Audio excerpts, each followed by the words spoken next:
நம்ம ஊர்ல எத்தனையோ வீடுகள்ல கணவர்களால மனைவிகளுக்கு பயங்கர பிரச்சனை, நிறைய கொடுமைப்படுத்துறாரு, தவறான முறையில நடந்துக்கிறாரு அப்படின்னு பல கேசுகளையும் பார்த்திருப்போம். ஆனா இந்த படத்துலயோ தன்னோட மனைவிகளால கணவருக்கு ஆபத்து, ஒவ்வொரு இரவும் தன்னோட விருப்பமே இல்லாம தான் மனைவி தான் கிட்ட தப்பா நடந்துக்கிறா, வெளியே போயிட்டு வந்தாலே கேள்வி கேட்கிறா, கொடுமைப்படுத்துறான்ற மாதிரி ஒரு 3 கணவர்கள் கோர்ட்டுக்கு அலறி அடிச்சுக்கிட்டு வந்து விவாகரத்து கேட்டு ஜட்ஜி கிட்ட அழுகுறாங்க.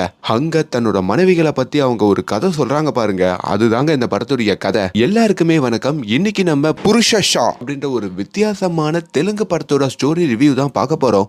இப்ப இந்த படம் OTTல தெலுங்குல மட்டும் தான் அவைலபிளா இருக்கு. அதை ப்ரமோட் பண்ணதுக்கு தாங்க இந்த வீடியோவே. இன்னும் லைக் கொடுக்கலனா ஒரு சின்ன லைக்கோட உள்ள வாங்க.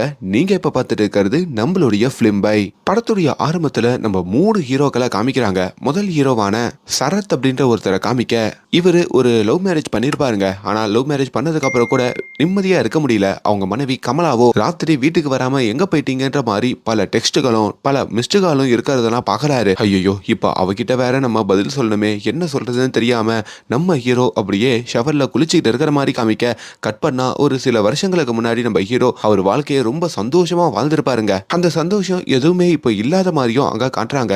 நம்ம ஹீரோ ஒரு டாக்டர். அப்படி அவருடைய கிளினிக்ல இருக்கிறப்போ அவரை பார்க்கறதுக்கு ஒரு பேஷண்ட் வராரு. அவருக்கு ஏதோ சைக்காலஜிக்கல் பிரச்சனை இருக்கு போல இருக்கு. அதுல நம்ம ஹீரோவும் அவங்க மனைவியோ இருக்கிற போட்டோவை பார்த்து அவர் கிளியவே போயிடுறாரு. ஏன்பா இப்படி வந்து கிளியிற, உனக்கு என்ன பிரச்சனைன்றத சொல்லு அப்படின்ற மாதிரி கேட்கும் போதும் அந்த பேஷண்ட்டும் வந்து ஹீரோ காலில் விழுந்து, சார் என்னால ஒண்ணுமே பண்ண முடியல சார், தண்ணி வேணும் தண்ணி வேணுன்ற மாதிரி இப்ப தண்ணியெல்லாம் குடிச்சிட்டு நான் ரொம்ப சின்னதா ஒரு பிசினஸ் பண்ணிட்டு இருக்கேன் சார். கொஞ்ச நாளுக்கு முன்னாடி திருமணம் பண்ணிக்கிட்டேன் சார். என் வயசுக்கு யாரும் பொண்ணு கொடுக்கல. ஆனா ஒரு பொண்ணு என்னை நம்பி திருமணம் பண்ணா. ஆனா அவளோ பக்கத்து வீட்டு லேடிஸோட பேசி எனக்கு அவங்கள மாதிரியே சாரி வாங்கி கொடுக்கணும், இல்லனா உங்களோட நான் பேச மாட்டேன், பழக மாட்டேன், பக்கத்துல கூட வரமாட்டேன்ற மாதிரி என் கூட சண்டை போடுறா சார். எனக்கு மாச வருமானமே கம்மி. சரி ஓகே, அவ கேட்கறதெல்லாம் வாங்கி கொடுத்ததுக்கு அப்புறம் ஒரு பெரிய நெக்லஸ் வேணும்னு சொல்லி தான் கையவே காயப்படுத்திக்கிட்டா சார். இப்படி மாசம் மாசம் எதனா ஒண்ணு என்னை கேட்டு கேட்டு பெரிய செலவுல இழுத்து விட்டுறா சார். அதை நான் வாங்கி கொடுக்கலன்னு வைங்களேன், என் சாவுக்கு நீங்க தான் காரணம்னு சொல்லி லெட்டர் எழுதி வச்சுட்டு போயிடுவேன்ற மாதிரியும் மிரட்டுறா சார். என்னால முடியல சார், என்னை எப்படின்னா காப்பாத்துக்குன்ற மாதிரி தான் அவர் கேட்கிறாரு. ஆனா ஹீரோவுமே தனக்கே தான் பொண்டாட்டியால பிரச்சனை இருக்கு, இதுல நீ வேற யாரான்னு சொல்லி அங்க எந்த ஒரு சொல்யூஷனும் சொல்லாம அங்க இருந்து கிளம்புறாருங்க.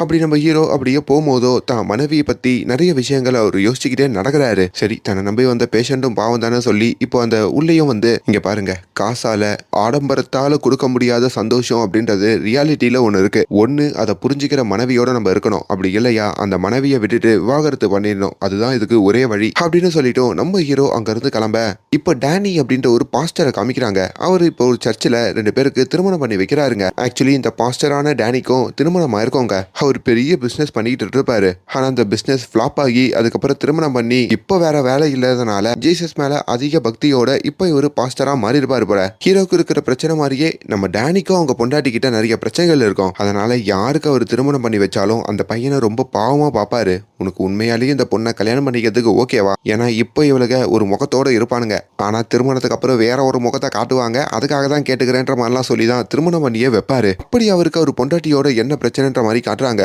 அவங்க சின்ன சின்ன விஷயத்துக்கு கூட இந்த டேனியை ரொம்ப அவமானப்படுத்துவாங்க போல. கட் பண்ணா சதீஷ் அப்படின்ற மாதிரி ஒரு தாடிக்காரரை காமிக்கிறாங்க. இவர் தான் தேர்ட் ஹீரோ. இவரும் இப்போ தான் பொண்டாட்டியால பிரச்சனையை அனுபவிச்சு தனி கொடுத்தனும் தாங்க இருப்பாரு. ஆனா பொண்டாட்டி வீட்டை விட்டு அனுப்பிடுறாங்க போல. எங்க போறதுன்னு தெரியாம தான் அப்பா வீட்டுக்கு வராரு. ஏண்டா, கல்யாணத்துக்கு அப்புறம் பொண்டாட்டிங்க தான் அவங்க அப்பா அம்மா வீட்டுக்கு போவாங்க, நீ வெக்கமே இல்லாம பேக தூக்கிட்டு எங்க வீட்டுக்கு வர, நீ எல்லாம் ஒரு ஆம்பளையாடா அப்படின்ற மாதிரி பச்சை பச்சையா கேட்பாங்க. இவரு ஒரு டெய்லரிங் ஷாப் வச்சிருப்பாருங்க. சோ இப்படி பொண்டாட்டிகள்கிட்ட அடிமையா இருக்கிற 3 கணவர்கள் தான் நம்ம படத்துடைய ஹீரோக்கள். முக்கியமான விஷயம் என்னன்னா, இந்த 3 பேருமே ஒரே நண்பர்கள். இப்போ 3 ஹீரோக்களும் ஒன்னு சேர்ந்து ஒரு வக்கீல பாக்கத்துக்கு வந்திருக்காங்க. அந்த வக்கீல் கிட்ட தான் 3 பேருமே தான் மனைவிகள் கிட்ட இருந்து நம்ம நிம்மதியை பெறணும்னா விவாகரத்து மட்டும்தான் தீர்வு அப்படின்ற மாதிரி நினைக்கிறாங்க. ஆனா அதுக்கு அவங்க மனைவிகள் 3 பேருமே ஒத்துக்க மாட்டாங்க போல. மியூச்சுவலா பிரிய முடியாதனால அந்த கேஸ் நீடிச்சுக்கிட்டே இருக்குங்க. 2 மாசம் 3 மாசம்னு சொல்லி ஒவ்வொரு நாளும் இந்த வக்கீல் டிலே பண்ணிக்கிட்டே இருக்காரு. இதெல்லாம் நம்ம ஹீரோக்கள் 3 பேருக்கும் பெரிய வலியையும் வேதனையையும் கொடுக்குது. வீட்டுல அவங்களோட மனைவிகள் கிட்டையும் அவங்க சகஜமா பேசவோ பழகவோ முடியாம ஒரு நரக வாழ்க்கையை தான் வாழ்றாங்க. இப்போ இவங்க தினமும் கோர்ட்டுக்கு வந்து போறது எல்லாத்தையுமே அங்க இருக்கிற ஜட்ஜு கவனிக்கிறாருங்க.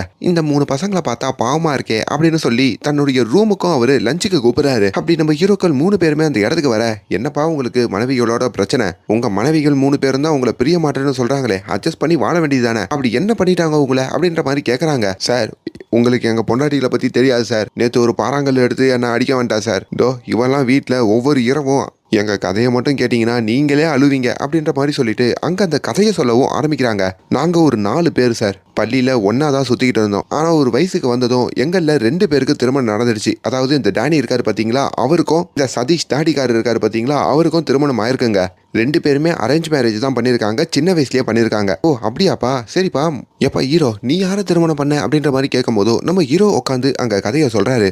சார் 2016 என் ஃப்ரெண்ட்ஸ் 2 பேருக்கும் திருமணமாகி நான் அப்போ காலேஜில் படிச்சுட்டு இருந்த சமயம் அங்கதான் கமலா அப்படின்ற ஒரு பொண்ணு என்ன பார்த்தா அப்படின்னு அந்த கதைக்குள்ள போறாங்க. கமலா இவங்க தான் நம்ம படத்துடைய ஹீரோயின். தன்னோட காலேஜில் அடங்காத ஒரு பையன் தாங்க இந்த சரத்து நம்ம ஹீரோ. அவனை பார்த்த முதல் பார்வையிலேயே கமலாக்கு ரொம்ப பிடிச்சி போயிருக்கோங்க. அப்படி கமலாக்கு பிடிச்சி போனதுல ஒரு மிகப்பெரிய ட்விஸ்ட் இருக்கு. அது என்னன்னு பின்னாடி ரிவீல் பண்றேன். அதுல இருந்தே நம்ம ஹீரோவை இந்த கமலா ஒன் சைடா லவ் பண்ண ஆரம்பிச்சிருப்பாங்க. ஹீரோவுடைய கிளாஸ்ல வந்து பார்த்துட்டு போறது, அது எல்லாமே கமலாவுடைய தோழிகிட்டையும் ஷேர் பண்ணுவாங்க. உனக்கு உண்மையிலே அந்த பையனை பிடிச்சிருந்தா இப்படி அதை ஒன் சைடாவே வச்சு வச்சு ஃபீல் பண்ணிட்டு இருக்காத, அந்த பையன் கிட்ட போய் வெளிப்படுத்திடு அப்படின்ற மாதிரி அவங்க தோழி எவ்வளவு சொன்னாலும் கமலா சொல்ல பயப்படுவாங்க. இப்படியே அந்த காலேஜ் 3 வருஷம் கடந்து போயிடுதுங்க. 3 வருஷமே கமலா அந்த காதலை உள்ளுக்குள்ளதான் அடக்கி வச்சிருக்காங்க போல. இப்ப காலேஜ் முடிச்சதுக்கு அப்புறமாச்சும் அந்த காதலை சொல்லுவாங்கன்னு பார்த்தா இந்த கொரோனா டைம் வந்து அப்புறம் 2023 வரைக்கும் வந்துருது. கிட்டத்தட்ட 7-8 வருஷமா இந்த கமலா அவங்க காதலை உள்ளதான் அடக்கியிருக்காங்க. ஒரு வேளையில நம்ம ஹீரோ அவங்க ஃப்ரெண்டு சதீஷோட அப்படியே பைக்ல போயிட்டு இருக்கிறத பாக்குறாங்க. இப்போ ஹீரோ கிட்டயும் வந்து அவங்க லிஃப்ட் கேட்கறாங்க. என்ன வேலையில மட்டும் கொஞ்சம் டிராப் பண்ண முடியுமான்ற மாதிரி ஹீரோயின் கேட்க ஹீரோவுமே கொஞ்சம் தயங்கிக்கிட்டே வந்து லிஃப்ட் கொடுக்குறாரு. போற வழியிலையும் அவங்க ஒரு ஐஸ்கிரீம் பார்லர்ல நிப்பாட்டி ஐஸ்கிரீம்லாம் வாங்கிக்கிட்டு அப்படியே ஹீரோவோட முதல் வாட்டி பைக்ல போறமே ஒரு சந்தோஷத்துல அவங்க போயிட்டு இருக்காங்க. அப்படி ஒரு வேலையில தான் பைக்ல இருந்து இறங்கின உடனே ஹீரோவை நிப்பாட்டிட்டு அவங்க ஒரு உண்மையை சொல்றாங்க. அதாவது 7-8 வருஷமா உங்களை நான் காதலிச்சுக்கிட்டு இருக்கேன். அந்த காதல் காலேஜ்ல இருந்தே இருக்கு அப்படின்னு சொன்னதும் ஹீரோவால அந்த காதலை ஏத்துக்க முடியலைங்க. அவர் நோன்னு சொல்ல வராரு. ஆனா கமலா உடனேலாம் சொல்ல வேணாம், இது ஒரு 7-8 வருஷம் காதல், கொஞ்சம் யோசிச்சு பொறுமையா கூட பதில் சொல்லுங்கன்னு சொல்லிட்டு அவங்க அங்க இருந்து கிளம்ப. இப்போ அடுத்த நாளுமே நம்ம ஹீரோ கமலாவை பார்க்க வராரு. இல்லங்க, இதை நேத்தே நான் சொல்லலான்னு வந்தேன், எனக்கு உங்க மேல இன்ட்ரெஸ்ட் இல்லைங்க, சாரிங்க, எனக்கு லவ்லாம் வரலைங்க அப்படின்ற மாதிரி சொல்லிடுறாருங்க. இதை கேட்டதும் நம்ம ஹீரோயின் ஒரு மாதிரி ரியாக்ட் ஆகி அந்த இடத்துலயே மயக்கம் போட்டு விளறாங்க. ஹீரோக்கும் அவங்க என்ன பண்றதுன்னு தெரியல. ஹீரோயினை தூக்கிட்டு வேக வேகமா ஹாஸ்பிட்டலுக்கு போறாரு. டாக்டரும் ஹீரோயினை பரிசோதிச்சுட்டு பாக்குறாங்க. ஹீரோயினுடைய இதய துடிப்பு கொஞ்சம் கம்மியா இருக்கிறதாகவும் அவங்க கிட்ட நீங்க அதிர்ச்சியான எதனா ஒரு விஷயத்த சொன்னா அவங்க மயக்கம் போட்டு விழுந்துருவாங்க, கொஞ்சம் ஜாக்கிரதையா கையாளணும் அப்படின்ற மாதிரியும் சொல்றாங்க. இப்போ ஹீரோவும் ஒரு மாதிரி சென்டிமெண்ட் ஆகுறாரு. இப்போ ஹீரோயினையும் பக்கத்துல வந்து அப்படியே பார்த்துட்டு இருக்க கொஞ்ச நேரத்துல ஹீரோயினும் கண்முழிக்கிறாங்க. இதான் என்ன வேணான்னு சொல்லிட்டல, எதுக்கு என்ன காப்பாத்துன அப்படின்ற மாதிரி கேட்க ஹீரோ மறுபடியும் உன்னை காதலிக்கல அப்படின்ற ஒரு வார்த்தையை சொன்னா அவளுக்கு எதனா ஆயிடுமோ அப்படின்ற ஒரு பயம் இருக்குங்க.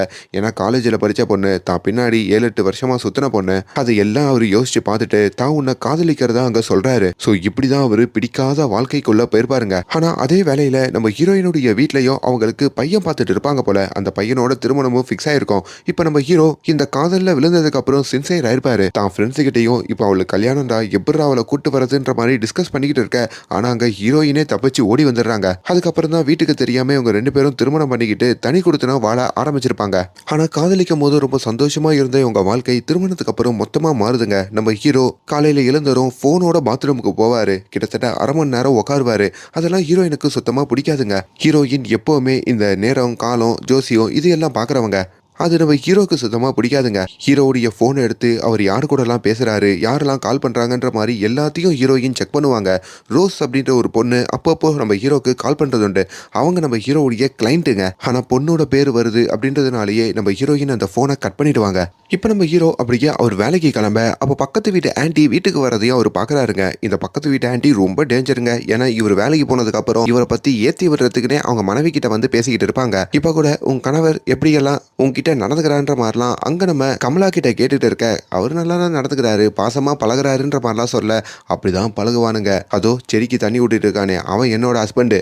அவனும் ஸ்டார்டிங்கில் அப்படி தான் இருந்தான். ஆனால் திடீர்னு வேலைக்கு போகிற இடத்துல ஒரு பொண்ணோட ஜாலியாக சொல்லு விட்டு பேசிகிட்டு இருந்தான். அவனெல்லாம் நம்பக்கூடாது. ஃபோனை செக் பண்ணிக்கிட்டே இருக்கணும், வாட்ஸ்அப்பை ரீட் பண்ணிக்கிட்டே இருக்கணும். இல்லைனா எப்போ வேணால் நம்மளை ஏமாற்றலாம். ஒரு பொண்ணு பேர் இருந்ததுன்னா கூட அந்த பொண்ணு பேரை தூக்கிடணும், இல்லை அவனை தூக்கிடணுன்ற மாதிரிலாம் அவங்க சொல்கிறாங்க. இப்போ ஹீரோயினுக்குமே அந்த ரோஸ் அப்படின்ற ஒரு பொண்ணு பேர் இருந்திருக்கோம்ல, அது அவங்களுக்கு ஒரு மாதிரி உறுத்துதுங்க. அந்த யோசனையோடையே அங்கே இருக்காங்க. இன்னொரு பக்கம் நம்ம டேனி இருக்கார்ல பாஸ்டர், அவருக்கு கையில் ஒரு காயம். அந்த காயத்துக்கு கட்டு போடுறதுக்காக ஹாஸ்பிட்டலுக்கு வந்திருக்காரு. கூட அவரோட ஃப்ரெண்ட் சதீஷும் வந்திருக்கான். இந்த விஷயத்த தன்னுடைய இன்னொரு ஃப்ரெண்டான ஹீரோ சரத்துக்கிட்டையும் அவங்க போன் பண்ணி சொல்லிட்டு இருக்காங்க. ஹீரோவுமே அந்த இடத்துக்கு வராரு. ஏன்டா என்ன பிரச்சனைடா, எதுக்கு உன்ன நீயே இப்படி காயப்படுத்திக்கிறேன்ற மாதிரி கேட்க, பெரிய அவமானம் ஆயிடுச்சுடா அப்படின்ற மாதிரி இந்த டேனி ஒரு கதையை சொல்றாரு. ஆக்சுவலி டேனியோடைய மனைவி இந்த புடவை வாங்குறதுக்கோ நகைகள் வாங்குறதுக்கோ நிறைய ஆசைப்படுவாங்க. மாசம் மாசம் ஒரு புடவை நகை அப்படின்ற மாதிரி வாங்கிட்டே இருப்பாங்க. அவங்க அப்படி வாங்கணும்னு சொல்லியே நம்ம டேனி ஓவர் டைம்ல ஒர்க் பண்ணுவாரு. அது இல்லாம அவர் பாஸ்டரா வேற இருப்பார்ல. ஒரு நாள் காலையில அவர் சர்ச்சில் இருக்கும் போதோ அவர் மனைவி வந்திருக்காங்க போல. ஏங்க உங்களோட கிரெடிட் கார்டே வேலை செய்யல, ஒரு பைசா இல்லாம நீங்க எப்படி இருக்கீங்க அப்படின்னு சொல்லியும், நீங்களா ஒரு ஆம்பளையா அப்படின்னு சொல்லியும் அங்க எல்லா பெண்கள் முன்னாடியும் இந்த டேனி அவங்க அவமானப்படுத்திட்டு அந்த கார்டையும் டேனி மூஞ்சிலையும் தூக்கி போட்டுட்டு போயிடுறாங்க. இது டேனிக்கு ஒரு பெரிய அசிங்கமா இருக்குங்க. அவருக்கு என்ன பண்றதுன்னு தெரியாம அவமானத்தோட அங்க இருந்து வெளியே போறாரு. அதையெல்லாம் மத்த பெண்களும் பாக்குறாங்க. சோ இந்த கவலையோடையும் இந்த அவமானத்தோடையும் தான் அவரு தன்னை காயப்படுத்திக்கிட்டாரு போல. அதை தான் இப்போ தான் ஃப்ரெண்ட்ஸ் கிட்ட சொல்லிட்டு இருக்க. இப்படி பொண்டாட்டி கிட்ட பிரச்சனை வர போதெல்லாம் ஃப்ரெண்ட்ஸ் தாங்க கூட நிக்கிறாங்க. இப்போ ஒரு கடத்துல எல்லாம் லைட்டா சரக்க போட்டுட்டு அவங்க வீட்டுக்கு போக நம்ம ஹீரோவும் லைட்டா சரக்க போட்டு வீட்டுக்கு வராரு. எப்பவுமே குடிக்காம வர ஹீரோ குடிச்சிட்டு வர்றது அவங்க மனைவி கமலாக்கு சுத்தமா பிடிக்கல. அவங்களும் வேண்டா வெறுப்பா வந்து அங்க நம்ம ஹீரோக்கு சாப்பாடெல்லாம் ஊட்டி விடுறாங்க. என்ன எண்ணிக்கே இல்லாத அளவுக்கு இன்னைக்கு அவ்வளவு ஜாலியா குடிச்சிட்டு வந்திருக்கீங்க, என்ன அப்படிலாம் ஒண்ணு இல்லம்மா, ஜாலியா ஃப்ரெண்ட்ஸ் எல்லாம் இருந்தாங்க அதனால இப்படி பண்ண அப்படின்ற மாதிரி சொல்லிட்டு இருக்க.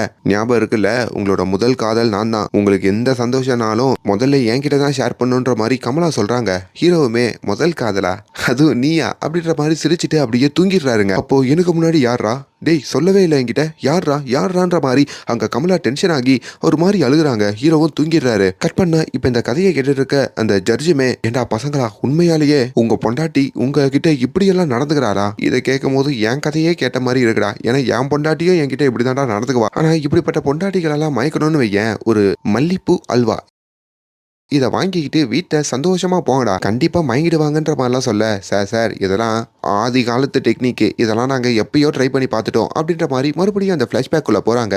நம்ம ஹீரோ அந்த பொண்ணுடைய பேர், ஐ மீன் ஒரு பொண்ணை காதலிச்சேன்ற மாதிரி இன்ட்டு கொடுத்துருப்பார்ல, அதில் இந்த கமலா உடஞ்சி போயிருப்பாங்க போல. இதுலேயே ஒரு வாரம் நம்ம ஹீரோ கூட பேசியிருக்க மாட்டாங்க. ஹீரோவுமே எவ்வளவோ சமாதானப்படுத்த பார்த்துப்பாரு. தெரியாமதாமா சொன்னேன், நீ தான் ஃபர்ஸ்ட்ன்ற மாதிரிலாம் சொல்லியிருப்பாரு. மல்லிப்பூ அல்வாலாம் வாங்கி கொடுத்துருப்பாருங்க. ஆனால் வீட்டுக்கு போனால் அங்கே இந்த கோவமும் சண்டையும் மட்டும்தான் இருக்கும். இவ்வளோ ஏன் இங்கே இந்த சதீஷ் இருக்காரு பார்த்தீங்களா, அவரும் வீட்டுக்கு போவார். ஆனால் சதீஷோட மனைவி எப்படிப்பட்டவங்கன்னா, அவங்களுக்கு தோணுச்சுன்னா மட்டும் சதீஷோட பக்கத்துல வருவாங்க, பேசுவாங்க, ஜாலியா இருப்பாங்க. ஆனா சதீஷுக்கு தோணி அவரு அப்படியே தான் மனைவி பக்கத்துல வந்தா அங்க அடிச்சு நொறுக்குவாங்க. இப்ப கூட சதீஷ் அடிச்சதுல அங்க செவரே உடஞ்சி போய் வெளியே விழறாரு. இங்க டேனியோட மனைவி அதுக்கு மேல, டேனி எப்பெல்லாம் வீட்டுக்கு வராரோ ஏதோ பேய் வீட்டுக்கு வந்த மாதிரியே ஒரு ஃபீலிங். சும்மா பேய்த்தனமா எந்த இடத்துல அவங்க உட்காந்துருப்பாங்கன்னு தெரியாது. ஜபக்குன்னு நம்ம டேனியை வந்து அட்டாக் பண்ணுவாங்க. கதையை கேட்டுட்டு இருந்த நம்ம ஜட்ஜுமே, சரி டைம் ஆச்சு, நாளைக்கு இந்த கதையை கண்டினியூ பண்றேன்னு சொல்லி வீட்டுக்கு அனுப்பிடுறாரு. இப்ப அடுத்த நாள் காலையிலயும் இப்ப நம்ம 3 பேருமே அங்க போறாங்க. சரி மேற்கொண்டு சொல்லுங்க சார், எப்படியோ பேசி சமாதானப்படுத்தி எங்க மனைவிகளெல்லாம் நாங்க சமாதானம் ஆக்கிட்டோம் சார் அப்படின்னு இப்ப ஹீரோடைய லைஃபுக்குள்ள போக, நம்ம ஹீரோவுமே தான் மனைவியோட இப்ப சகஜமா பேச ஆரம்பிச்சிருப்பாருங்க. அப்பதான் அவர் வாழ்க்கையில புதுசா இன்னொரு பிரச்சனை வந்திருக்கும். ஆதித்யா அப்படின்ற மாதிரி ஹீரோக்கு ஒரு நண்பன் இருப்பான். உங்களுக்கு முன்னாடி சொல்லியிருந்தேன் பாத்தீங்களா, நம்ம ஹீரோடைய செட்டுல 4 பேரு, அதுல ஒருத்தன் நல்லா படிக்கிற பையன். அந்த பையன் தான் இந்த ஆதித்யா. அவனுக்கு இப்பதாங்க லேட் மேரேஜ். அப்படிதான் ஒரு பொண்ணை திருமணம் பண்ணிக்க போறேன், திருமணத்துக்கு உங்க பொண்டாட்டிகளெல்லாம் கூப்பிட்டுக்கிட்டு வந்துருங்கடா அப்படின்ற மாதிரி இந்த 3 ஃப்ரெண்ட்ஸுக்கும் அவர் சொல்றாரு. இப்போ இவங்க 3 பேருமே அந்த திருமணத்துக்கு போறதுக்கும் ரெடி ஆகுறாங்க. ஆனா அதுக்கு முன்னாடி நம்ம ஹீரோக்கள் 3 பேரும் தனியா மீட் பண்ணி நம்ம 3 பேரோட ஒய்ஃபையும் ஒரே திருமணத்துக்கு கூட்டிட்டு போக போறோம். அந்த இடத்துல கண்டிப்பா எதனா ஒரு தகராறு வரும். முடிஞ்ச அளவுக்கு அவன் 3 பேரையும் ஒன்னா பேச விடாம பாத்துக்கணும், என்ன ஓகேவான்ற மாதிரி கேட்க, அப்படி அந்த ரிசப்ஷனுக்கும் இந்த 3 பேரோட குடும்பத்தோட அங்க போறாங்க. அதை பாக்குற அவரோட ஃப்ரெண்டு ஆதித்யாவும் நம்ம ஹீரோக்களை தனியா கூப்பிட்டு, டேய் மச்சான் நீங்க பொண்டாட்டியோட வந்திருக்கிறதெல்லாம் பார்த்தா ரொம்ப சந்தோஷம்டா. உங்க 3 பேருக்குமே ஒரு பெரிய சர்ப்ரைஸ் இருக்கு. தேவின்னு ஒரு பொண்ணை செட் பண்ணியிருக்கேன், என்ஜாய் பண்ணுங்க அப்படின்ற மாதிரி சொல்ல, டேய் அமைதியாடுறா, எங்க பொண்டாட்டிங்க வர பக்கத்துல தான் இருக்காங்க, எங்களையோ பாக்குறாங்க, நீ மூடிக்கிட்டு போய் தாலியை கட்டு அப்படின்ற மாதிரி சொன்னதும் இப்ப அந்த மணமேடையிலையும் இந்த ஆதித்யா உட்காந்துக்கிட்டு இருக்காரு. ஆதித்யா கிட்ட தாலியை கொடுக்க, ஆனா அவரு கையில ஒரு டைரி வச்சிருக்காருங்க. அந்த டைரியை கீழேயே போடாம கால் நடுவுல வச்சுக்கிட்டு இப்ப அவர் பொண்டாட்டி கழுத்துலயும் தாலியை கட்டுறாரு. நல்லபடியா ஆதித்யாவுக்கும் திருமணம் முடியுது. கொஞ்ச நேரத்தையே அந்த இடத்துல தேவி அப்படின்ற மாதிரி ஒரு லேடி வராங்க. இப்போ ரிசப்ஷன்ல எல்லாரும் போட்டோ எடுத்துக்கிட்டு இருக்க, அங்க நம்ம ஆதித்யாவும் அவங்க ஃப்ரெண்ட்ஸு எல்லாருக்கிட்டையும் தேவியை அந்த ரூம்ல தான் வெயிட் பண்ண சொல்லியிருக்கேன், நீங்க 102 அப்படின்ற அந்த ரூமுக்கு போங்க அப்படின்ற மாதிரி தான் 3 ஃப்ரெண்ட்ஸுக்கிட்டையும் அவர் சொல்றாரு. அதுல அந்த சதீஷும் டேனியும் அந்த ரூமுக்கு போறாங்க. ஆனா நம்ம ஹீரோ இருக்காரு பாத்தீங்களா, அவரு மட்டும் போலங்க. அவர் அந்த இடத்துல ஒரு நர்ஸை பார்க்கறதுக்காக வராரு. அவங்க ஒரு லெட்டரை நம்ம ஹீரோ கிட்ட கொடுக்க, அதை பார்த்தோன்னே ஹீரோ கொஞ்சம் எமோஷனல் ஆகுறாரு. இப்போ ஆதித்யாவும் இந்த ரிசப்ஷன்லாம் முடிஞ்சதுக்கு அப்புறம் அந்த 102 ரூம் அப்படின்ற ரூம் வாசலுக்கு வர, இப்போ அந்த ரூம்ல இருந்து ரொம்ப டயர்டா அவரோட 2 நண்பர்கள் இந்த சதீஷ் டேனி 2 பேரும் வரதை பார்க்க, இப்போ அவங்க அந்த இடத்துல என்ன பண்ணாங்க அப்படின்ற எல்லாத்தையும் இவரோட டைரியிலையும் ஆதித்யா மார்க் பண்ணி வச்சுக்கிறாரு. இப்போ ஆதித்யாவோட மனைவியும் அந்த இடத்துக்கு வர, என்னங்க எப்ப பார்த்தாலும் டைரி வச்சு நின்றுட்டு இருக்கீங்க, அந்த டைரியை தூக்கி போட்டுட்டு வாங்க அப்படின்ற மாதிரி சொல்லிட்டு அங்க கூட்டிட்டு போக, இப்ப நம்ம ஹீரோவும் அந்த ராத்திரி தான் ஃப்ரெண்ட்ஸோட அந்த ரிசப்ஷன்ல பயங்கரமா குடிக்கிறாருங்க. அப்படி குடிச்சிட்டு நேரா தான் மனைவி பக்கத்துலயே வந்து ஹீரோ படுத்துக்கிறாரு. அங்க நம்ம ஹீரோயின் இருக்காங்க பாத்தீங்களா, அவங்களுக்கு இன்னும் அந்த சந்தேகம் அடங்கலங்க. இன்னும் நம்ம ஹீரோ யாரை முதல்ல லவ் பண்ணிருப்பான் அப்படின்ற மாதிரியே யோசிச்சுக்கிட்டு அந்த ராத்திரி தூங்காம அப்படியே வெளியே வர, அப்ப கீழே ஒரு டைரி இருக்கிறத அவங்க பாக்குறாங்க. அது யாருதுன்னா இந்த ஆதித்யா தூக்கி போட்ட டைரி. அப்ப அந்த இடத்துல இந்த சதீஷோடைய ஒய்ஃபும் வராங்க. இந்த டைரி அந்த ஆதித்யாவோட பர்சனல் டைரியானு சொல்லி அதை ஓபன் பண்ணி பார்க்க, இப்போ 3 மனைவிகளும் அதை பார்க்கும் போதும் பயங்கரமான ஷாக்கு. ஏன்னா இந்த 4 ஃப்ரெண்ட்ஸ் சின்ன வயசுல இருந்து யாரையெல்லாம் லவ் பண்ணிருக்காங்க, என்னெல்லாம் பண்ணிருக்காங்க, என்ன திருட்டுத்தனம்லாம் பண்ணிருக்காங்கன்ற மாதிரி எல்லாத்தையும் வரைஞ்சு வச்சிருக்காங்க, எழுதியும் வச்சிருக்கான். இத பார்க்கும்போது 3 பேருக்குமே அதிர்ச்சி ஆகுதுங்க. ஆனா அதுல யாரு பேரையும் மென்ஷன் பண்ணல, எல்லாருடைய நிக்நேமை தான் மென்ஷன் பண்ணி அந்த ஆதித்யா எழுதியிருக்கான். இதனால அந்த மனைவிகளுக்கு இதுல யாரு புருஷன்லாம் தப்பு பண்ணிருக்கா, யாரு புருஷன்லாம் முன்னாடி காதலி வச்சிருந்தான், முக்கியமா இப்ப அந்த 102 ரூமுக்குள்ள போயிட்டு தப்பு பண்ண 2 புருஷர்கள் யாருடைய புருஷங்க அப்படின்னு எல்லாத்தையும் தெரிஞ்சுக்கணும்னு நினைக்கிறாங்க. இது தெரிஞ்சுக்கணும்னா ஒருத்தர் சொல்லி மட்டும் தான் தெரிஞ்சுக்க முடியும், அது அந்த ஆதித்யா தான். அதுக்கு இந்த 3 மனைவிகளும் சேர்ந்து ஒரு பிளானை போடுறாங்க. அன்னைக்கு ஆதித்யாவுக்கு முதலிரவுங்க. அதே வேலையில தான் நம்ம ஹீரோக்கள் 3 பேருமே குடிச்சிட்டு அவங்க ரூம்ல தூங்கிக்கிட்டு இருக்காங்க. அப்படி ஹீரோக்களுடைய 3 பேருடைய ரூம் வெளியில வந்து தாப்பால் போட்டுட்டு அவங்க மனைவிகள் அப்படியே வெளியே வந்துடுறாங்க. ஆதித்யாவும் முதலிரவு அறையில இருந்து அப்படியே வெளியில ஜன்னல் வழியா பார்க்க, அப்ப இந்த 4 பெண்களும் இந்த டைரியை படிச்சுட்டு இருக்கிறத பார்த்து ஷாக் ஆகுறாரு. ஆத்தாடி, அப்ப நம்ம டைரி அவங்க கிட்ட கிடைச்சிருச்சு போலயே, எல்லாத்தையும் தெரிஞ்சுப்பாங்க போலயேன்னு சொல்லி தான் ஃப்ரெண்டுக்கும் இந்த விஷயத்த கால் பண்ணி சொல்லலான்னு பார்க்க, அப்படி டேனி போனை எடுக்கிறாருங்க. டேனி கிட்டயும் இந்த தகவலை சொன்னதும் டேனி ஷாக் ஆகுறாரு. டேய் நண்பா, உன் கல்யாணத்துக்கு வந்தா எங்களெல்லாம் பிரிச்சு விட்டுருவ போலையரா, அட பாவி, அந்த டைரியை அவங்க படிக்க விடாம பாடுறா அப்படின்னு சொல்லி டேனி அவரோட கதவு திறக்க வந்தா கதவு வெளிப்புறமா பூட்டு இருக்குங்க. என்ன பண்றதுன்னு தெரியல. இப்ப அந்த ரூம்லயே சைட்ல இன்னொரு டோர் இருக்கு. அதை ஓபன் பண்ணா பக்கத்து ரூம்ல தான் ஃப்ரெண்ட் இருக்கான். இப்போ 3 நண்பர்களும் அங்க ஒண்ணு சேர்றாங்க. அந்த டைரி தான் மனைவிகள் படிக்கிறதுக்குள்ள அங்க இருந்து கிளம்பணும்னு நினைக்கிறாங்க. இன்னொரு பக்கம் ஆதித்யா கிட்டையும் அவங்க மனைவி இருக்காங்க பாத்தீங்களா, அவங்க மனைவியை அனுப்பி அந்த டைரியில நிக் நேம்ஸ் தானே இருக்கும், அதெல்லாம் யார் நேம் அப்படின்ற மாதிரி கேட்க சொல்றாங்க. அப்படி அவங்க மனைவி வரப்போ இவரும் ரூம் கதவை மூடிடுறாரு. யமகண்டம் போல, யமகண்டம் முடிஞ்சதுக்கு அப்புறம் நீ ரூமுக்குள்ள வா அப்படின்ற மாதிரி அவர் மனைவி கிட்ட ஆதித்யா சொல்ல, ஆனாலும் ஹீரோயின்கள் 3 பேரும் விடமாட்டாங்க.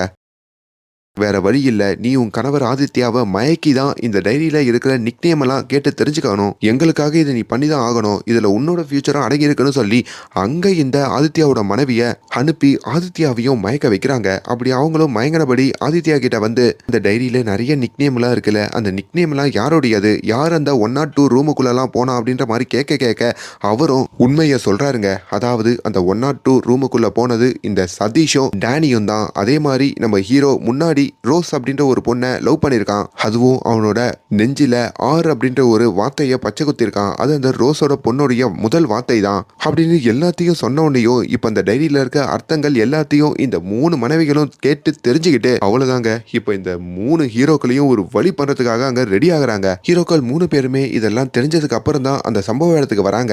இப்போ இந்த 3 ஹீரோயின்களும் அங்க ஹீரோய்களை பார்த்து காரி துப்புறாங்க. முக்கியமா நம்ம ஹீரோயின் இருக்காங்க பாத்தீங்களா, அவங்க நம்ம ஹீரோ கிட்ட அந்த டைரியை கொடுத்துட்டு, உனக்கு நான் தான் ஃபர்ஸ்ட் லவ்னு நினைச்சேன், ஆனா எவ்வளவு பெரிய விஷயத்தை என்கிட்ட மறைச்சிருக்க, ரோஸ் அப்படின்ற ஒரு பொண்ணை லவ் பண்ணிருக்க, இப்போ அந்த பொண்ணு ரோஸ் கூட தானே கிளைண்ட்னு சொல்லி கல்யாணத்துக்கு அப்புறமும் பேசிக்கிட்டு இருக்க, நீ எல்லாம் ஒரு ஆம்பளையா, நீ எல்லாம் ஒரு கணவரான்னு சொல்லி அந்த டைரியை ஹீரோ மூஞ்சிலிய தூக்கி அடிச்சுட்டு, இதுக்கப்புறம் என் கூட பேசாத பழகாதன்னு சொல்லியும் அவங்க அங்க இருந்து போறாங்க. கூட 2 ஹீரோயின்களையும் கூட்டிட்டு போறாங்க. இப்ப நம்ம ஹீரோக்கள் 3 பேருமே என்ன பண்றதுன்னு தெரியாம அப்படியே சுக்குநூறா உடஞ்சு அங்க நிக்கிற மாதிரி அங்க காட்டுறாங்க. கதையை கேட்டுட்டு இருந்த ஜட்ஜுமே ஷாக் ஆகுறாரு. அப்போ உண்மையாலேயே உங்களுக்கு முன்னாள் காதல்லாம் இருக்கா, ஏன்டா மறைச்சிங்க, அந்த காதல் கதை என்ன அப்படின்ற மாதிரி கேட்கும் போது தான் ஒரு உண்மையை நம்ம ஹீரோ சொல்றாரு. ஆக்சுவலி நம்ம ஹீரோ 2014 ஒரு பொண்ணை காதலிச்சிருக்காருங்க. அவர் அப்போ காலேஜ் படிச்சுட்டு இருந்திருப்பாரு. நம்ம ஹீரோக்கு அம்மா இல்ல, அப்பா மட்டும்தான். அப்பா ஒரு மீனவர், ரொம்ப கஷ்டப்பட்டு தான் அவரு வாழ்வாரு. அப்பா அவங்க ஊருக்கு புதுசா ஒரு வெள்ளைக்காரி வந்திருப்பாங்க. அந்த வெள்ளைக்காரி தான் இந்த ரோஸ் அப்படின்னு அந்த கதைக்குள்ள போகுதுங்க. ரோஸை முதல் வாட்டி பார்த்த உடனே ஹீரோக்கு ரொம்ப பிடிச்சு போயிருக்கோங்க. அவங்க ரொம்ப சகஜமா எல்லாரோடையும் பேசுறது பழகிறது அதெல்லாம் பார்க்க ஹீரோக்கு இன்னும் பிடிக்கும். அது இல்லாம அவங்க ஊர்ல ஒரு சர்ச் இருக்கோங்க. அந்த சர்ச்சில் ஒரு பாட்டியம்மா இருப்பாங்க. அந்த பாட்டி யாருன்னா ரோஸுடைய பாட்டி. அந்த பாட்டிய பார்க்கறதுக்கு தான் ரோஸே வந்திருப்பாங்க. அப்படி அந்த ரோஸை ஒரு சர்ச்சுக்கு கூட்டு போயிருப்பாரு. ஆல்ரெடி அங்க ஃப்ரெண்டு டேனியும் அந்த சர்ச்சில இருக்கிறதுனால நம்ம ஹீரோ அடிக்கடி அங்க வந்து போவாரு. இது மூலியமா ரோஸோடையும் பழக ஆரம்பிப்பாரு. இங்க நம்ம ஹீரோ இப்படி ரோஸை லவ் பண்ணிட்டு இருக்கிற டைம்ல தான் அங்க நம்ம சதீஷும் டேனியும் அவங்க ஸ்கூல்ல இருக்கிற பொண்ணுங்களை லவ் பண்ணிட்டு இருப்பாங்க. இதுல கொடுமை என்னன்னா அவங்க லவ் பண்ண அதே பொண்ணை தான் இந்த ஆதித்யாவும் லவ் பண்ணுவாரு. இப்போ அவங்களும் காலேஜுக்கு வராங்க. காலேஜ்லயும் அந்த காதல் தொடருது. அதுக்கப்புறம் ஹீரோடைய ஃப்ரெண்ட்ஸ் லவ் பண்ணதெல்லாம் ரொம்ப விளையாட்டுத்தனமா இருக்குங்க. சின்ன வயசு லவ். அந்த பொண்ணு வேற ஒரு காலேஜுக்கு போனதுனால இவங்களோட லவ் அப்படியே ஃபெயிலியர் ஆயிருக்கும். அதுதான் அவங்களோட ஃபர்ஸ்ட் லவ்வா இருந்திருக்கும். ஆனா நம்ம ஹீரோக்கு அது மாதிரி இல்லைங்க. அவர் ரொம்ப சின்சியராகவே ரோஸை காதலிக்க ஆரம்பிச்சிருப்பாரு. ஹீரோவுடைய அம்மாவும் சின்ன வயசுல நம்ம ஹீரோவோட அப்பாவுக்கும் அவங்களுக்கும் நடந்த மோதல்ல அங்க இருக்கிற ஒரு தண்ணியில போய் குதிச்சு அவங்க உசுரை விட்டுருப்பாங்க. அதுல இருந்தே ஹீரோவுடைய அப்பா ஹீரோ கிட்ட எனக்கு அப்புறம் நீ தாண்டா எல்லாத்தையும் பாத்துக்கணும், உனக்கு வரப்போற துணவி உன்னை கண்ணும் கருத்துமா பாத்துக்கிறவளா, உன்னை முழுசா புரிஞ்சுக்கிறவளா இருக்கணும், அவளும் உங்க அம்மா மாதிரி தப்பான முடிவை எடுத்துடக்கூடாதுரா அப்படின்ற மாதிரிலாம் சொல்லிக்கிட்டு இருப்பாரு. ஒரு வேளையில நம்ம ஹீரோ அவரோட காதலை ரோஸ் கிட்ட வெளிப்படுத்தலான்னு சொல்லி அந்த சர்ச்சுக்கு போக, ஆனா அங்க ரோஸுமே வேற ஒரு பையனோட பேசுறதையும் பழகிறதையும் அவனை கட்டி பிடிச்சிட்டு இருக்கிறதையும் பாக்குறாரு. இவர் அந்த ரோஜா பூவை கீழே போட்டுட்டு அங்க இருந்து வந்துடுறாரு. ஆனா ரோஸ் இப்ப நம்ம ஹீரோவுடைய ஏரியாவுக்கு வராங்க. அதுவும் புடவை கட்டிட்டு வராங்க. இவர் கீழே போட்டு அந்த ரோஜா பூவை தான் தலையில வச்சுக்கிட்டு வராங்க. அதை பாக்குற ஹீரோக்கு ஒரு மாதிரி கண்ணீரே வந்துருது. தான் அப்பா சொன்ன மாதிரி தன்னை புரிஞ்சுக்கிற பொண்ணு இந்த ரோசா மட்டும்தான் இருப்பா அப்படின்ற மாதிரி அவர் முழுசா நம்புறாரு. இப்படி இந்த கதையை இப்ப இந்த ஜட்ஜி கிட்ட சொல்லிக்கிட்டே இருக்கும் போதோ திடீர்னு அந்த டேனி இருக்கான் பாத்தீங்களா, நிகழ்காலத்துல அவன் ஒரு பெரிய அடிபட்டு அங்க ஓடி வராங்க. யோ டேனி, உனக்கு என்னையா ஆச்சு? இவன் எவ்வளவு பெரிய லவ் ஸ்டோரியா சொல்லிக்கிட்டு இருக்கான், நீ என்னன்னா அடிபட்டு ஓடி வர, என்ன பிரச்சனைன்ற மாதிரி கேட்கும் போதோ, என் பொண்டாட்டி தான் சார் பிரச்சனை, எனக்கு பாஸ்ட்ல ஒரு காதல் இருக்கு அப்படின்றத தெரிஞ்சுக்கிட்டா சார், அதான் அந்த டைரியை பத்தி தெரிஞ்சுக்கிட்டால, அதுக்கப்புறம் இப்ப வரைக்கும் என்ன கொடுமைப்படுத்துறா சார், நேத்து ராத்திரி ஒரு எரியிற கட்டையை எடுத்துட்டு வந்து என் உடம்புல இப்படி சூடு வச்சுட்டா சார், ஒரு தழும்பே வந்துடுச்சு சார் அப்படின்னு சொல்லி அழுகிறாரு. இன்னொரு பக்கம் நம்ம சதீஷ் அவரும் அங்க ஒரு காயத்தோட வந்திருக்காரு. உனக்கு என்னப்பா ஆச்சுன்ற மாதிரி கேட்கும் போதோ, சார் நான் ஒரு டெய்லரிங் கடை வச்சிருக்கேன்னு உங்களுக்கே தெரியும், அங்க நிறைய பெண்கள் அளவு கொடுக்கறதுக்காக வருவாங்க. அப்படி ஒரு பொண்ணை நான் அளவு எடுத்துட்டு இருந்தேன். அளவு எடுக்கும் போது கொஞ்சம் பேசினேன், அளவு எடுத்தேன் சார் ஜாலியா. அதுக்கப்புறம் வீட்டுக்கு வந்தேன் சார். வீட்டுக்கு வந்ததுக்கு அப்புறம் தான் தெரியுது என் பொண்டாட்டி என் பேக்கெட்ல ஒரு பெண்ணு வச்சிருந்தா சார். அதுல அந்த பொண்ணை நான் அளவு எடுக்கிறது பேசிட்டு இருந்தது எல்லாத்தையும் பார்த்துட்டேன் சார் அப்படின்ற மாதிரி சொல்ல, என்னப்பா ஒரு பெண்ணு வச்சிருந்து அதுல எப்படி பார்க்க முடியும்னு கேட்கும் போதோ, ஐயோ சார் அந்த பெண்ணு சாதா பெண்ணு இல்ல, கேமரா உள்ள பெண்ணு, அவ டெய்லி என்ன கண்காணிச்சிருக்கான்னு அப்பதான் எனக்கு தெரிஞ்சது சார். அதுக்கப்புறம் ஏன்டா அந்த லேடி கிட்ட அளவெடுத்த, ஏன்டா அப்படி வலிஞ்சு பேசினேன்னு சொல்லி என்னைய போட்டு பொழந்து விட்டா அப்படின்ற மாதிரியும் சொல்லி அழுகிறாரு. இது மட்டுமா சார், டெய்லி நான் அவகிட்ட விதவிதமான கொடுமைகள்லாம் அனுபவிப்பேன் சார். அவளுக்கு விருப்பப்பட்ட மாதிரி தான் வீட்டில் இருக்கணும். அதுவும் எனக்கு எப்பனா ஒரு ஆசை வந்ததுன்னா அவ பக்கத்துல போனா என்னை அடிச்சிருவா. அதுவே அவளுக்கு எதனா ஒரு ஆசை வந்ததுன்னா என்னால உடம்பு முடியலன்னு சொன்னா கூட என்னை விடமாட்டா சார். சார் பொண்ணுங்களுக்கு மட்டும்தான் நோ மீன்ஸ் நோவா சார், பசங்களுக்கெல்லாம் அது இல்லையா? ஒவ்வொரு ராத்திரியும் அவ என்ன கட்டாயப்படுத்தி அவளை ஏன் சார் என்ன அவ கெடுக்க செய்வா சார் அப்படின்ற மாதிரியும் அந்த சதீஷ் சொல்லுவாரு. இதை கேட்குற ஜட்ஜி கோவப்படுவாருன்னு பார்த்தா என்ஜாய் பண்ண ஆரம்பிச்சிடுறாரு. டே தம்பி, நல்லா தாண்டா இருக்கு இந்த லைஃப் கூட, எனக்குலாம் அப்படி ஒரு லைஃப் அனுபவிச்சதே இல்லையாடா அப்படின்ற மாதிரிலாம் சொல்றாரு. அப்பதான் ஜட்ஜுக்கு ஒரு டவுட் வருது. டேய், அந்த ரூமுக்குள்ள என்ன நடந்தது? உங்க ஃப்ரெண்டு ஆதித்யாவோட திருமணத்துக்கு கூட போனீங்க, அந்த 102 ரூமுக்குள்ள என்ன பார்த்தீங்க? சார் அது ஒரு பெரிய கதை சார். அப்போ தேவின்னு ஒரு பொண்ணை ஆதித்யா கூட்டிட்டு வந்ததா சொல்லி அந்த ரூமுக்குள்ள அனுப்புனான். அந்த தேவின்ற பொண்ணு எவ்வளோ அழுதா தெரியுமா சார்? அவ ஒரு ஊருக்கு போயிட்டு டான்ஸ் ஆடுறவ. அப்படி டான்ஸ் ஆடி தான் அவ பொழப்பையே பார்த்துக்கிறா போல. ஆனா அவகிட்ட ஒவ்வொரு ஊர்லயும் நிறைய ஆண்கள் தப்பா நடந்துக்கிறாங்க, எனக்கு பாதுகாப்பே இல்லைன்னு சொல்லி அழுதா சார். அவ கதையை கேட்டு கேட்டு நாங்க தேம்பி தேம்பி அழுது அவளை சமாதானப்படுத்திட்டு அந்த ரூம்ல இருந்து வெளியே வந்தோம் சார். அதை எங்க ஃப்ரெண்டு ஆதித்யா தப்பா நினைச்சு அந்த டைரியில எழுதி வச்சுட்டான். அதை பார்த்து எங்க மனைவிகள் இன்னும் உக்கிரமா மாறி எங்களை போட்டு பழகுறாங்க சார் அப்படின்னு உண்மையை சொல்றாரு. அவ்வளவுதான். இதை கேட்க கேட்க ஜட்ஜுக்குமே கோவம் வந்துருதுங்க. எப்பா என்னப்பா இந்த பொண்டாட்டி தொல்லை தாங்க முடியல, எல்லாத்தையும் தப்பு தப்பா புரிஞ்சுக்கிறாங்க, உண்மையை சொன்னா கேட்க மாட்டாங்க, அவங்க வச்சதுதான் சட்டன்னு சொல்றாங்க, இதுக்கு மேல என்னாலேயே ஒன்றும் பண்ண முடியலப்பான்ற மாதிரி கோவத்தோட உச்சத்துக்கே போக, நீங்க டைவர்ஸ் நான் கொடுக்குறேன்ப்பா, உங்க பொண்டாட்டிகளை கோர்ட்டுக்கு மட்டும் கூட்டுவாங்க, உங்க 3 பேருக்கும் டைவர்ஸ் கொடுக்குறேன்ப்பா அப்படின்ற மாதிரியும் ஒத்துக்கிறாரு. இப்போ ஹீரோயின்கள் 3 பேரும் பேசிக்கிட்டு இருக்காங்க. அவங்களுக்குள்ளேயும் நம்ம கணவர்கள் நம்ம கிட்ட விவாகரத்து கேட்டிருக்காங்க. ஜட்ஜி நாளைக்கு கோர்ட்டுக்கு கூப்பிட்டுருக்காரு, நம்ம போய் தான் ஆகணும். ஆனா நாங்க 2 பேரும் எங்க கணவர்களுக்கு விவாகரத்து கொடுக்குற மாதிரி தெரியல. ஏன்னா இப்போ நாங்க விவாகரத்து கொடுத்துட்டா அவங்க வேற பொண்ணோட பேசுறது பழகிறதுலாம் எங்களால பார்க்க முடியாது. எங்களுக்கு இன்னும் எங்க கணவர்கள் மேல தான் காதல் இருக்குன்ற மாதிரி அங்க இந்த சதீஷோட மனைவியும் டேனியோட மனைவியும் சொல்ல, ஆனா ஹீரோயின் இருக்காங்கல்ல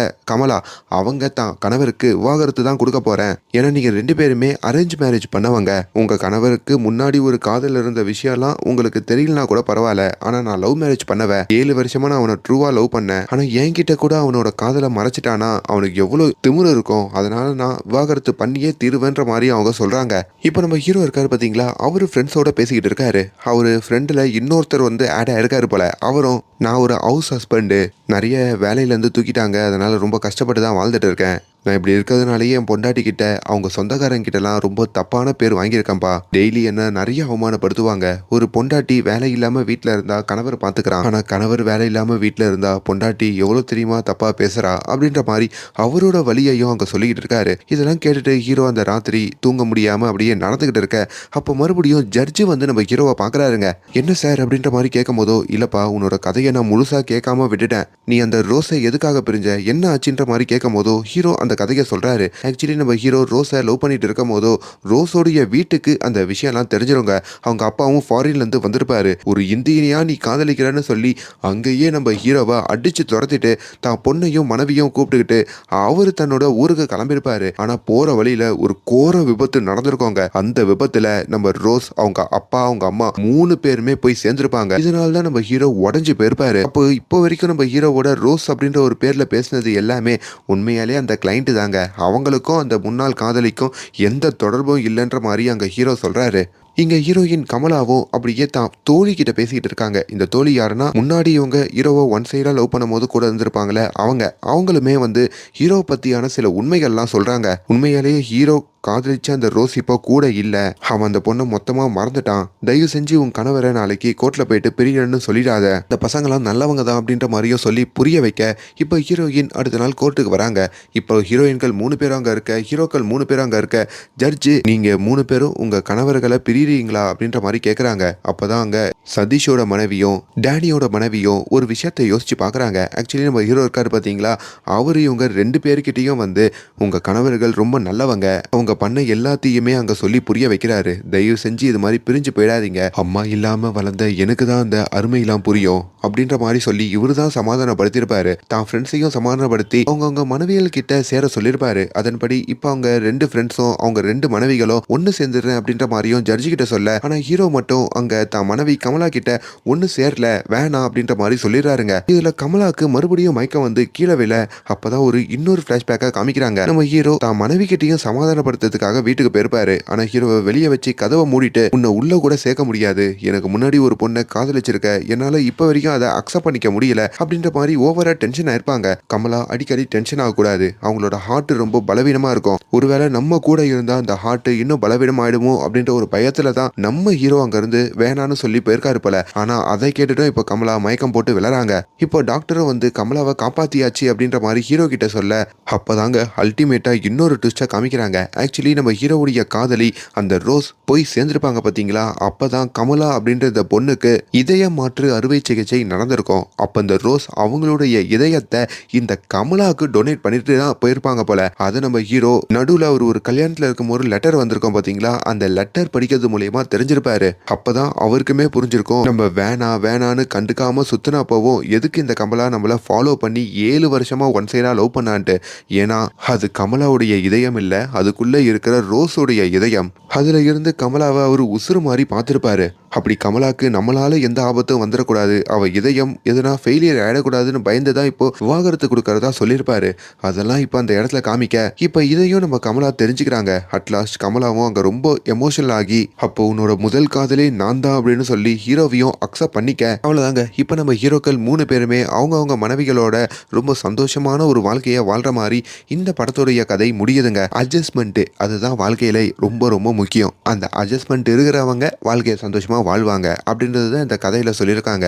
உங்களுக்கு இந்த படம் எப்படி ஒர்க் அவுட் ஆச்சு அப்படின்றத கீழே கமெண்ட்ல சொல்லுங்க. நான் ரொம்ப ஷார்ட்டா தான் எக்ஸ்பிளைன் பண்ணியிருக்கேன். ஓடிடியில் கண்டிப்பா ஒரு வாட்டி பாருங்க, உங்களுக்கு இந்த படம் பிடிக்கிறதுக்கு வாய்ப்பு இருக்கு. அண்ட் மேலும் இந்த மாதிரியான வீடியோஸை தொடர்ந்து பார்க்கறதுக்கு நம்ம சேனலை சப்ஸ்கிரைப் பண்ணுங்க. Love you guys.